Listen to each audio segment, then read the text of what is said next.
ભરૂચના ભાઈ બહેન સાથે યુકે વિઝા અપાવવાના બહાને ₹45.50 લાખની ઠગાઈ, ₹25.50 પરત ન આપતા ફરિયાદ। ભરૂચ આઈસીઆઈસીઆઈ બેંકની તુલસીધામ શાખામાં રિલેશનશિપ મેનેજર તરીકે ફરજ બજાવતા તૃષ્ણાબેન ચાવડા અને તેમના ભાઈ અંશુલી યુકે જવાની ઈચ્છા હોવાથી તેઓનો સંપર્ક અંચલ અને સાગર નામના વ્યક્તિઓ સાથે થયો હતો। તેઓએ ઓછા ખર્ચે અને ઝડપથી યુકે વિઝા કરાવી આપવાનું વચન આપી બંને ભાઈ બહેનોનો વિશ્વાસ જીત્યો હતો। આરોપીઓએ પરીક્ષા આપ્યા વગર SELT પરીક્ષા પાસ કરાવી અપાવવાના બહાને ₹5.50 લાખ લીધા હતા। ત્યારબાદ યુકેના ઓફર લેટર, સ્પોન્સરશિપ લેટર અને અન્ય પ્રક્રિયાના નામે વારંવાર રોકડ અને ઓનલાઈન નાણાં માંગ્યા હતા। મહિલા અને તેમના ભાઈએ પોતાના પરિવારની ફિક્સ ડિપોઝિટ તોડીને તેમજ નિવૃત્તિ ભંડોળમાંથી નાણાં ઉપાડી વિવિધ હપ્તામાં આરોપીઓને કુલ ₹45.50 લાખ ચૂકવ્યા હતા।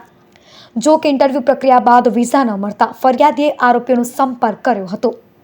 ત્યારે આરોપીઓ ઇન્ટરવ્યૂ નિષ્ફળ જાય તો પૈસા પરત ન મળતા હોવાનું કહી સંપર્ક ટાળવાનું શરૂ કર્યું હતું અને બંને આરોપી પોતે જ યુકે જતા રહ્યા હતા। ત્યારબાદ ફરિયાદી પરિવાર આરોપી અંચલના પિતા સુધી પહોંચ્યો હતો। અંચલના પિતાએ ટુકડે ટુકડે કરીને ₹20 લાખ પરત આપ્યા હતા, પરંતુ બાકી રહેલા ₹25.50 લાખ આજ દિન સુધી પરત આપવામાં આવ્યા નથી। જે અંગે ભરૂચ એ ડિવિઝન પોલીસ મથકે અંચલ પાલેજવાલા, સાગર પટેલ અને ધ્રુવીલ પાલેજવાલા સામે યુકે મોકલવાના નામે છેતરપિંડીની ફરિયાદ નોંધાવી હતી।